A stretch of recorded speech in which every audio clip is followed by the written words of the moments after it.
amaguñu confirmation officielle bi wane ne que ñàkk na bakkanam donte na Iran Donald Trump wax na ko. Cheikh Bara ban jàng nga def si escalade bi nga xam ne ni am na si diggante États-Unis Iran jaaraale Israël. waaw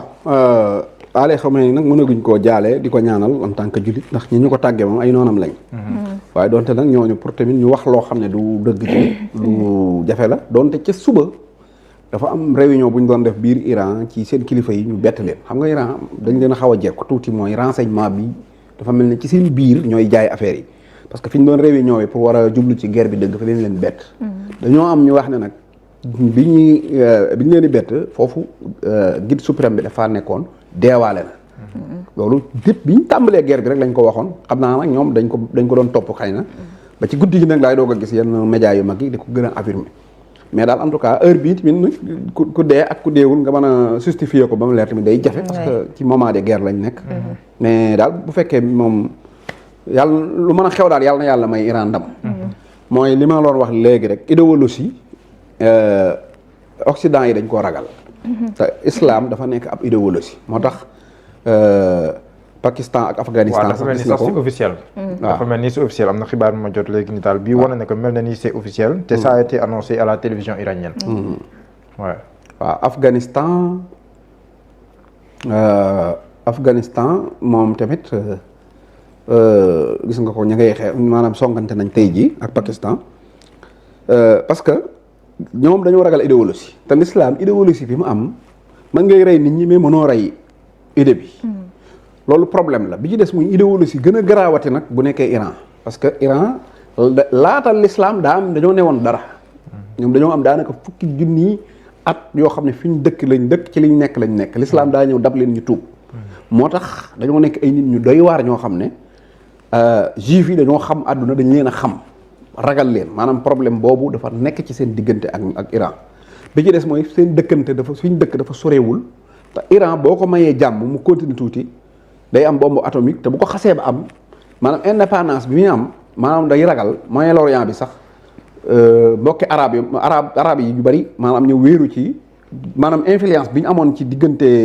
seen diggante ak Israël mën naa wàññi ko parce que su boobaa Iran da leen di mën a këfin te dafa gis ne tamit muy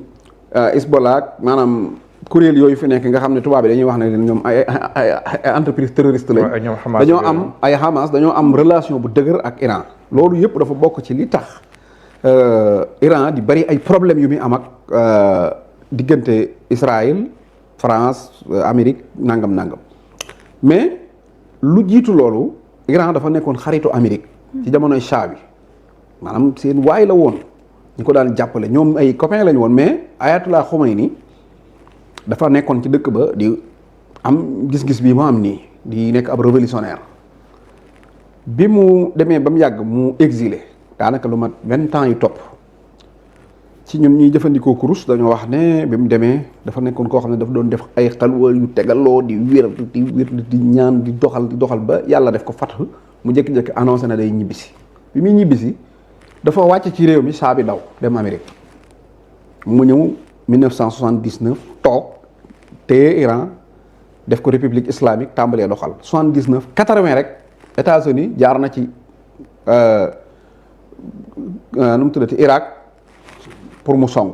pour que ñu contrer ñii ba économiquement duñ taxaw 80 ba 88 daanaka ci xeex bu mel noonu lañ nekk après 88 tamit daanaka man damay bañ mu gudd ndax temps bi mais amuñu temps wu malgré que li ñuy jàmbaare amuñu stabilité benn yoon ci mën a tabax seen dëkk ni ñu ko war a tabaxee comme ni ko seen xam-xam toll boole koog nag ay sanctions yu dul jeex sanctions yi nag buy doog a tàmbali mën naa bañ a garaaw mais day dem di ñëw di la laal ba dem ba tàmbali nag di feeñ léegi nag Iran moment biñ toll nii nag vraiment man ak li ma leen di yéene lépp nag dama gis ne moment bii daal ñi leen song moom vraiment dafa nekk moment boo xam ne bon moment la ci Amérique te nekk moment bu baax ci Iran parce que ñoom problème économie am problème ci seen biir ñoom seen armée yooyu am problème ak seen population yi comprendre nga ba pare seen monnaie bi daanu xam nga te léegi nag mais xeex bi lan moo waral xeex bi dëgg man analyse bi ma ci am mooy du Iran la États-Unis di xeexal mais lépp Chine la pour nga comprendre lan moo tax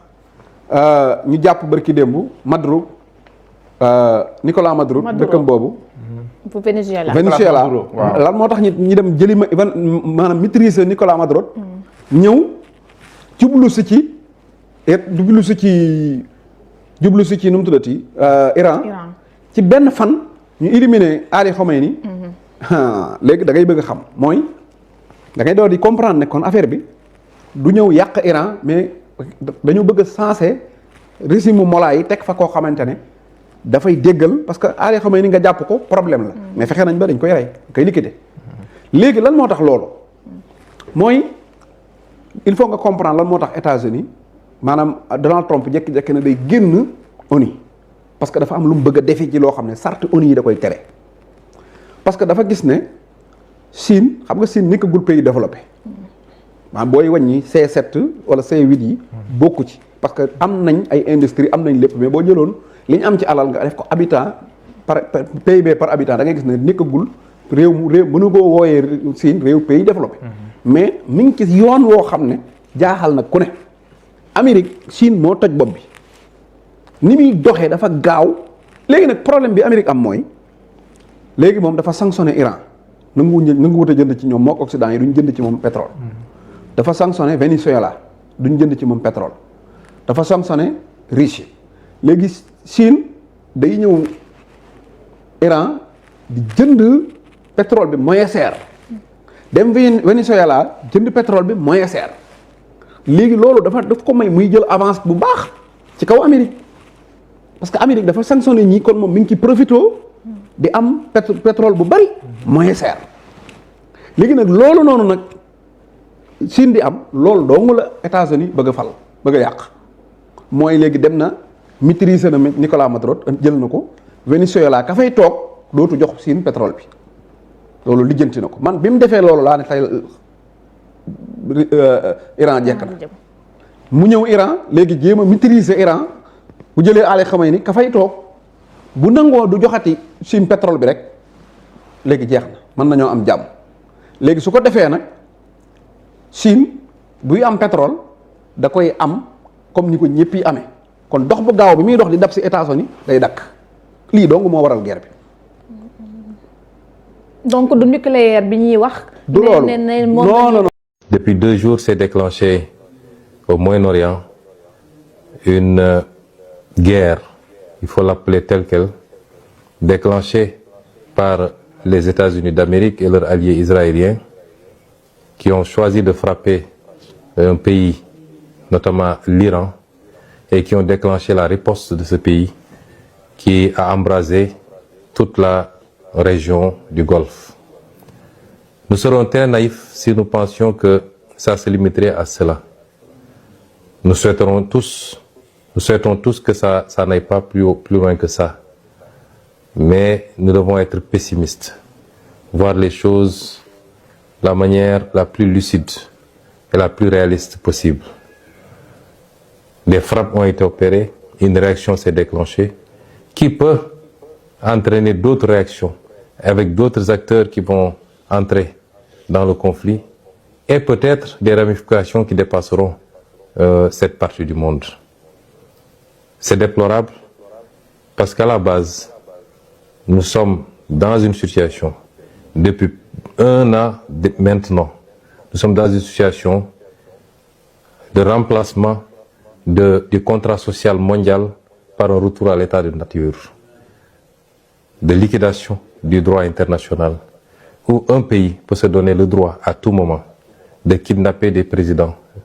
de s'attaquer à d'autres pays, d'asphyxier des pays pour annoncer en prendre possession pacifiquement plus tard. Un pays sans résolution ni mandat des Nations Unies peut décider de frapper d'autres pays, de tuer, d'assassiner, il faut le dire tel quel, leurs dirigeants. Ceci est extrêmement grave.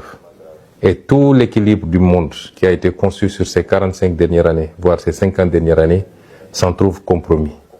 C'est déplorable et il faut le condamner. Je me permettrai de